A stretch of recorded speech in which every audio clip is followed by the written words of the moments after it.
Hi guys, welcome back to my channel. So ತುಂಬ ದಿವಸಗಳಾದಮೇಲೆ ಒಂದು ವ್ಲಾಗ್ನ ಶೂಟ್ ಮಾಡ್ತಾಯಿದ್ದೀನಿ. ಸೊ ಇವತ್ತು ನಾನು ಕಾರ್ಯಸಿದ್ಧಿ ಆಂಜನೇಯ ದೇವಸ್ಥಾನಕ್ಕೆ ಹೋಗ್ತಿದ್ದೀನಿ. ಸೊ ಬನ್ನಿ, ನಿಮ್ಮನ್ನು ಕೂಡ ಕರ್ಕೊಂಡು ಹೋಗ್ತೀನಿ. ತುಂಬ ಚೆನ್ನಾಗಿದೆ ದೇವಸ್ಥಾನ. ಆ್ಯಕ್ಚುಲಿ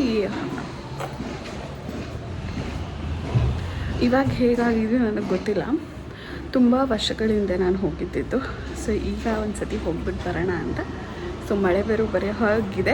ನಾನು ಇವಾಗ ತಲೆಗೆ ಸ್ನಾನ ಮಾಡಿದೆ. ಬಿಕಾಸ್ ನೀಟಾಗಿ ಹೋಗಬೇಕಲ್ವ, ದೇವ್ರಿಗೆ ಹೋಗಬೇಕಾದಾಗ ತಲೆ ಸ್ನಾನ ಮಾಡಬೇಕು. ಯೂಶಲಿ ಅದು ಆಂಜನೇಯ ತುಂಬ ನಿಷ್ಠೆ ಜಾಸ್ತಿ.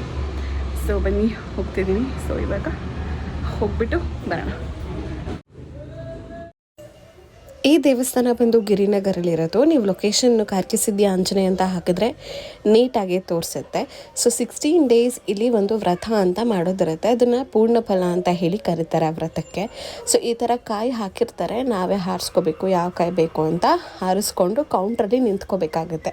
ಸೊ ಒಂದು ಕಾಯಿಗೆ 150 ರುಪೀಸ್ ಚಾರ್ಜ್ ಆಗುತ್ತೆ. ಒಂದು ವ್ರತಕ್ಕೆ ಒಂದು ಕಾಯಿ ಮಾತ್ರ ಶ್ರೇಷ್ಠ ಅಂತ ಹೇಳ್ತಾರೆ. ಅಂದರೆ ಒಂದು ಕೋರಿಕೆಗೆ ಒಂದು ಕಾಯಿ. ಸೊ ನಾನು ನನ್ನ ಫ್ರೆಂಡ್ ಹೋಗಿದ್ವಿ. ಸೊ ಈ ವ್ರತ ಹೇಗಿರುತ್ತೆ ಅಂದರೆ 16 ದಿವಸ ನೀವು ಇದನ್ನು ಪಾಲಿಸ್ಬೇಕಾಗುತ್ತೆ. ನಾನ್ ವೆಜ್, ಸ್ಮೋಕಿಂಗ್, ಆಲ್ಕೋಹಾಲ್ ಎಲ್ಲ ಕೂಡ ಬಿಡಬೇಕಾಗುತ್ತೆ.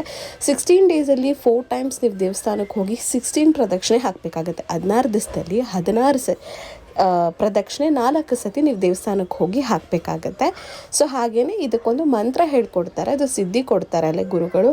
ಆ ಮಂತ್ರನ ನೀವು ಮನೆಯಲ್ಲಿ ಬೆಳಗ್ಗೆ ಅಥವಾ ಸಂಜೆ 108 ಸತಿ ಪಠಿಸ್ಬೇಕಾಗತ್ತೆ. ಸೊ ನೋಡ್ತಿದ್ದೀರಲ್ಲ, ಈ ಬೋರ್ಡಲ್ಲಿ ಏನೇನು ಸೇವೆ ಅವೈಲೇಬಲ್ ಇದೆಯೋ ಎಲ್ಲನೂ ಕೂಡ ಮೆನ್ಷನ್ ಮಾಡಿದ್ದಾರೆ. ಸೊ ನಿಮ್ಗೆ ಯಾವ್ದು ಇಷ್ಟನೋ ಆ ಸೇವೆನ ನೀವು ಸರ್ವಿಸ್ನ ನೀವು ಇಲ್ಲಿ ತೊಗೋಬೋದು.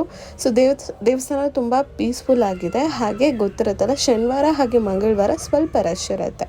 ಅದು ಬಿಟ್ಟು ಇನ್ನೆಲ್ಲ ದಿವಸಗಳಲ್ಲೂ ಸ್ವಲ್ಪ ಕ್ರೌಡ್ ಕಡಿಮೆನೇ ಇರುತ್ತೆ. ಸೊ ಮುಂಚೆ ಈ ಥರ ಇರಲಿಲ್ಲ, ಇವಾಗ ತುಂಬ ಚೆನ್ನಾಗಿ ಮಾಡಿದ್ದಾರೆ ದೇವಸ್ಥಾನ. ಸೊ ನೋಡ್ತಿರ್ಬೋದು. ಸೊ ಕಾಯಿನ ತೊಗೊಂಡು ಬಿಲ್ ಮಾಡಿಸ್ಕೊಂಡು ನಮಗೊಂದು ಚೀಟಿ ಕೊಡ್ತಾರೆ. ಆ ಚೀಟಿನ ಇಂಪಾರ್ಟೆಂಟ್ ತುಂಬ ನೀಟಾಗಿ ಇಟ್ಕೊಳ್ಬೇಕು. ಬಿಕಾಸ್ ಅದ್ರಲ್ಲಿ ನಮ್ಮ ಕಾಯಿ ನಂಬರ್ ಇರುತ್ತೆ. ಅದೇ ನಂಬರ್ನ ಇದ್ರ ಮೇಲೆ ನಮಗೆ ಬರ್ಕೊಡೋಕ್ಕೆ ಒಬ್ಬರು ಅಲ್ಲಿ ಕೂತಿರ್ತಾರೆ. ಸೊ ಇಲ್ಲಿ ಒಂದು ಹಾಲ್ಗೆ ಕಳಿಸ್ತಾರೆ. ನಾವು ಕಟ್ಟಿದ್ದು ಶನಿವಾರ. ಸೊ ತುಂಬಾ ಜನ ಇದ್ದರು. ಸೊ ದಟ್ ನಮ್ಮನ್ನ ಒಳಗಡೆ ಕಳಿಸಿದ್ರು. ಅಲ್ಲಿ ನಮಗೆ ಸಿದ್ಧಿ ಕೊಡ್ತಾರೆ, ಏನೇನು ಬಿಡಬೇಕು ವ್ರತದ್ದು ಎಲ್ಲ ಕೂಡ ಪ್ರೊಸೀಜರ್ನ ನಿಮ್ಗೆ ಎಕ್ಸ್ಪ್ಲೇನ್ ಮಾಡ್ತಾರೆ. ಅದಾದಮೇಲೆ ನೀವು ಪ್ರದಕ್ಷಿಣೆನ ಹಾಕಿ 3 ಸತಿ ಕಾಯಿನ ಅದೇ ಜಾಗಕ್ಕೆ ಹೋಗಿ ಕಟ್ಬಿಟ್ಟು ಅದು ಅಕ್ಷತೆ ಕೊಟ್ಟಿರ್ತಾರೆ. ಅಕ್ಷತೆನ ಅದ್ರ ಮೇಲೆ ಹಾಕಿ ನಮ್ಮ ಸಂಕಲ್ಪ ಆಗಲಿ ಅಂತ ಹೇಳಿ ಕೈಗೆ ಈ ದಾರನೂ ಕೊಡ್ತಾರೆ. ಈ ದಾರನ ಕಟ್ಕೋಬೇಕಾಗತ್ತೆ.